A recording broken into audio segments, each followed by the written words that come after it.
Destination Tripura business কনক্লেভে কৃষিক্ষেত্রে ৩০টি সংস্থার সাথে ১,৬৪৬ কোটিরও বেশি টাকার মৌ স্বাক্ষর হয়েছে। তেমনিভাবে বিদ্যুৎ নিগমের সাথে ১৬টি সংস্থার ১,৯০০ কোটি টাকার এবং ট্রেডার সাথে ২০টি সংস্থার ১৫,০০০ কোটি টাকার মৌ স্বাক্ষর হয়েছে বলে জানিয়েছেন কৃষি ও বিদ্যুৎ মন্ত্রী রতনলাল নাথ।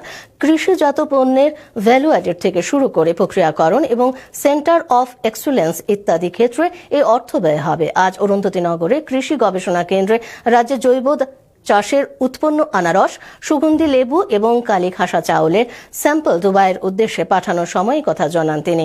পতাকা নেড়ে এই কৃষি দ্রব্যগুলো পাঠানোর সময় উপস্থিত ছিলেন কৃষি ও হর্টিকালচার দপ্তরের বিভিন্ন আধিকারিক থেকে শুরু করে সংশ্লিষ্ট কোম্পানির প্রতিনিধিরা।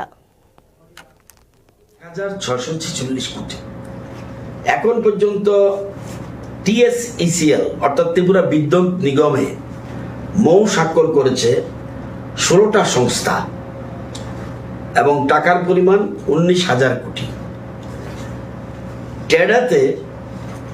টেডাতে ২০টা সংস্থা মৌ স্বাক্ষর করেছে ১৫,০০০ কোটি এখন পর্যন্ত, আরও চলছে।